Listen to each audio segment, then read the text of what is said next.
আমাদের সবার প্রিয় কলকাতা নাইট রাইডার কিন্তু বদলা নেবে লখনৌ সুপার জায়েন্টের বিরুদ্ধে। কেকেআর নামতে চলেছে তাদের পরবর্তী ম্যাচ লখনৌ সুপার জায়েন্টের সঙ্গে, যেই ম্যাচটা রয়েছে 26শে এপ্রিল সন্ধ্যা 7:30 থেকে। তো কেকেআরের ঘরের মাঠে এসে কিন্তু লখনৌ সুপার জায়েন্ট কেকেআরকে হারিয়েছিল।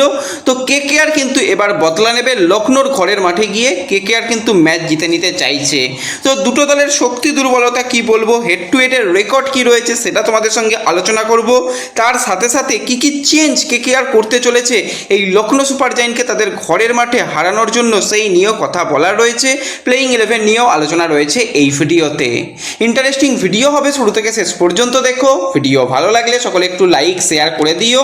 আর যারা চ্যানেলে প্রথমবারের জন্য এসেছো মনে করে চ্যানেলটাকে সাবস্ক্রাইব করে নিও, তাহলে প্রিয় দলের খেলার সমস্ত আপডেট তোমরা এখানে পেয়ে যাবে। তো চলো আর দেরি না করে ভিডিও শুরু করা যাক। তো সবার প্রথম যদি এই দুটো দলকে নিয়ে কথা বলি, তো সেক্ষেত্রে কিন্তু অবশ্যই বলতে হবে কেকেআরের কথা। কেকেআর কিন্তু অনেক ম্যাচ হেরেছে, কিন্তু কেকেআর কামব্যাক করেছে লাস্ট ম্যাচে। শক্তিশালী রাজস্থান রয়্যালসকে কিন্তু কেকেআর ঘরের মাঠে হারিয়েছে। এবার কিন্তু কেকেআরের সামনে যে কটা ম্যাচ পড়ে রয়েছে, অর্থাৎ হাফ আইপিএল, সেই প্রত্যেকটা ম্যাচ কিন্তু কেকেআরের কাছে ডু অর ডাই ম্যাচ। প্রত্যেকটা ম্যাচ যদি কেকেআর জিতেও নিতে পারে তাহলে কিন্তু কেকেআর প্লে অফে পৌঁছে যাবে। তো কেকেআর কি প্লে অফে পৌঁছাতে পারবে সেটা কিন্তু আমরা লখনৌ ম্যাচ থেকেই বুঝতে পারবো।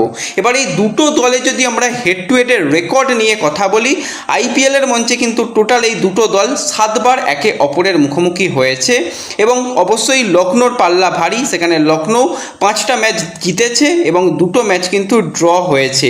এবং এই 2026-এর যে কেকেআরের বিরুদ্ধে লখনৌ সুপার জায়েন্ট ম্যাচটা ইডেনে খেলেছিল, সেখানেও আমরা দেখেছিলাম মুকুল চৌধুরীর একটা ব্রিলিয়ান্ট ইনিংস ছিল এবং সেখানে কিন্তু লখনৌ সুপার জায়েন্ট 3 উইকেটে ম্যাচ জিতেছে। তার আগে 2025-এও কিন্তু লখনৌ ম্যাচ জিতেছে। তো অবশ্যই এই সময়ই হচ্ছে গুরুত্বপূর্ণ সময়, যেখানে কিন্তু এই লখনৌকে তাদের ঘরের মাঠে হারিয়ে দিয়ে কেকেআর কিন্তু একটা বড় জয় পেতে পারবে।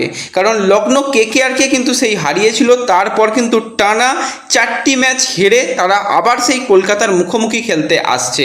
আর অপরদিকে যদি আমরা কেকেআরের কথা বলি, তো কেকেআর কিন্তু লাস্ট 5টা ম্যাচের মধ্যে একটা ম্যাচ বৃষ্টির কারণে ভেস্তে গিয়েছিল, তারপরে টানা কিন্তু 3টে ম্যাচ হারলেও লাস্ট ম্যাচ জিতে খেলতে আসছে। এবং পয়েন্ট টেবিলের দুটো দলই কিন্তু একদম নিচের দিকে দল রয়েছে, দুটো দলেরই 7টা করে ম্যাচ খেলা হয়ে গেছে। কেকেআর 3 পয়েন্টে নিয়ে 10 নম্বর পজিশনে রয়েছে এবং এলএসজি তারা কিন্তু 4 পয়েন্টে নিয়ে 9 নম্বর পজিশনে রয়েছে।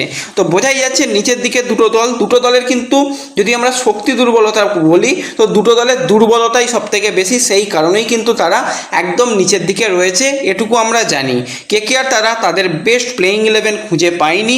লখনৌ সুপার জায়েন্ট তাদের তো দলটাই তৈরি করেছিল একদম বোলিং প্লেইং 11, তো সেখানে ব্যাটিং অর্ডারের খুবই খারাপ ফর্ম, সেই কারণে কিন্তু তারা একাধিক ম্যাচ হেরেছে। এবং বোলিং ডিপার্টমেন্টও যে খুব ভালো কিছু করেছে সেটা বলা যাবে না, তারা কিন্তু খুব খারাপই বোলিং করেছে যতটা তাদের উপর এক্সপেক্ট করা হয়েছিল। তো অবশ্যই যদি দুটো দলের আমরা কথা বলি, প্রথমেই কিন্তু লখনৌ সুপার জায়েন্টের কথা বলবো। তো ঋষভ পান্টের ভাই কি হয়েছে জানি না, ঋষভ পান্টের অবস্থা অতীব খারাপ। এখনও পর্যন্ত 7টা ম্যাচ খেলে নিয়েছে 2026-এ, সেখানে টোটাল 147 রান করেছে। তার মানে বোঝাই যাচ্ছে সে কতটা খারাপ ফর্মে রয়েছে এবং একাধিক ম্যাচে জঘন্য ইনিংস তার থেকে দেখতে পাচ্ছি। এবং ব্যাটিং অর্ডারের গুরুত্বপূর্ণ প্লেয়ার মাকরাম, সে কিন্তু মাত্র 162 রান করেছে, তার ব্যাট থেকেও কিন্তু আমরা বড় রান দেখতে পাচ্ছি না। তো এই জায়গাটায় কিন্তু কেকেআর লখনৌ সুপার জায়েন্টের খুবই প্রবলেম হচ্ছে। এবং তাদের যদি অলরাউন্ডার অর্থাৎ মিচেল মার্শের কথা বলি, যে কিন্তু ব্যাটিংটার উপর নির্ভর করে এই এলএসজির খেলা, সেও কিন্তু 7 ম্যাচে 210 রান করেছে, সেখানে কিন্তু তার ব্যাটিং স্ট্রাইক রেট খুবই খারাপ এই বছরে রয়েছে। তো তাদের টপ 3 টপ 4 তো একদমই চলছে না। যেই প্লেয়ারের উপর অনেক ভরসা করা হয় অর্থাৎ নিকোলাস পুরান, সেই নিকিপি, তার অবস্থা তো আরও খারাপ। সবথেকে খারাপ ফর্মে রয়েছে নিকোলাস পুরান, 7টা ম্যাচে 73 রান করেছে। তো সেখানে কি যে অবস্থাটা হচ্ছে, সঞ্জীব গোয়েঙ্কার সে নিজেই জানে যে কতটা খারাপ হচ্ছে। তো এত খারাপের মধ্যে ভালো জায়গা অবশ্যই কিছু রয়েছে, সেটা হচ্ছে মোহাম্মদ শামি, সে ব্রিলিয়ান্ট বোলিং এখনও পর্যন্ত করছে। বোলিং বিভাগে আরেকজন প্লেয়ার খুবই ভালো বোলিং করছে, সেটা হচ্ছে প্রিন্স যাদব। অন্যান্য প্লেয়াররা মার খেলেও কিন্তু প্রিন্স তার কাজ করছে। এবং মুকুল চৌধুরী, সে কিন্তু যথেষ্ট ভালো করার চেষ্টা করছে। ফার্স্ট টাইম আইপিএলে খেলছে, সেখানে কিন্তু সে 7 ম্যাচে এখনও পর্যন্ত 155 রান করে ফেলেছে এবং সেখানে অবশ্যই দলকে কিন্তু একটা ভালো ফিনিশিং দেওয়ার চেষ্টা করছে। তো এই জায়গাগুলো কিন্তু অবশ্যই এলএসজি দলের সবথেকে দুর্বলতার জায়গায় তাদের ব্যাটিং অর্ডার। বোলিং নিয়েও যদি কথা বলি, সেখানে অবশ্যই যে কিছু কিছু প্লেয়ার খারাপ বল করছে। এবছরের দিগ্বেশ রাঠিকে সেই পিক লেভেলে দেখা যাচ্ছে না।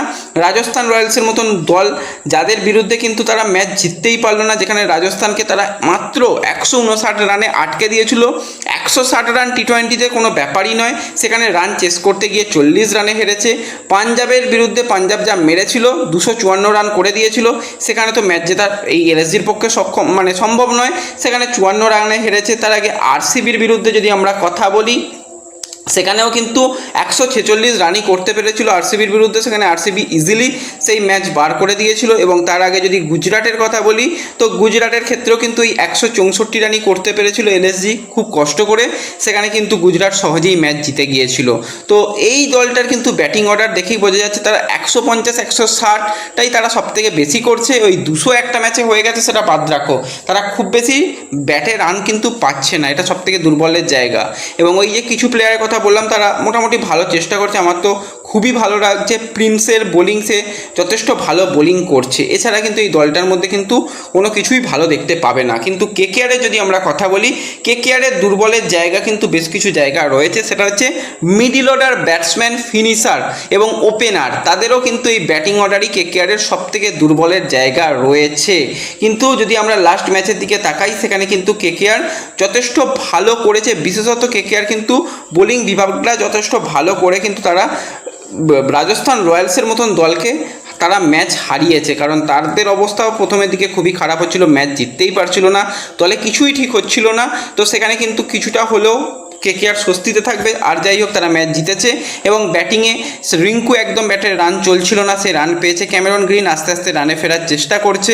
আজিঙ্কা রাহানে ভাই অফ ফর্ম হয়ে গেছে, সেও পাচ্ছে না। রঘুবংশীও বড় কিছু ইনিংস করতে পারছে না। তো এতগুলো সমস্যার কেকেআরের কাছেও রয়েছে। এবং কেকেআরের আরেকটা সমস্যা হচ্ছে, কেকেআরের বোলিং বিভাগ কিন্তু অন্যান্য দলদের থেকে খারাপ বোলিং করছে। তবু এর মধ্যে ভালো দিক আমি যেটা বলবো, সেটা হচ্ছে বরুণ চক্রবর্তী লাস্ট ম্যাচে উইকেট পেয়েছে এবং সুনীল নারিনও উইকেট পেয়েছে। দলের গুরুত্বপূর্ণ প্লেয়াররা উইকেটের মধ্যে রয়েছে, এটা কিন্তু একটা তাদের জন্য শক্তিশালী দিক বলতেই হয়, যে স্পিনাররা কিন্তু উইকেট পাচ্ছে। তো এই ম্যাচটা মূলত হতে চলেছে স্পিনার বনাম পেস হিটার, মানে পেস বোলার।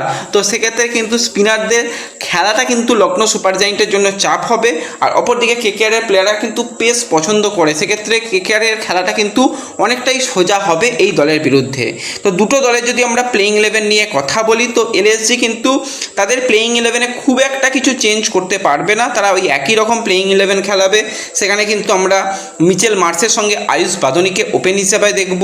এছাড়া ঋষভ পান্টকে নাম্বার 3, মাকরামকে নাম্বার 4, কিংবা এটাও হতে পারে মাকরাম এবং মিচেল মার্সকে দিয়ে ওপেন করিয়ে number 3-এ Ayush Bamni, number 4-এ Rishabh punt, number 5-এ কিন্তু সেক্ষেত্রে নিকোলাস পুরান এবং মুকুল চৌধুরীকে ফিনিশার হিসাবে ব্যবহার করা। এবং ফাস্ট বোলার হিসাবে কিন্তু মোহাম্মদ শামি, মহসেন খান, প্রিন্স যাদব তারা থাকবে। তার সাথে কিন্তু সেখানে মায়াঙ্ক যাদবকেও ব্যবহার করা হবে। এবং দিগ্বেশ রাঠিকে কিন্তু একটাই স্পিন বোলার অপশান হিসেবে খেলানো হবে।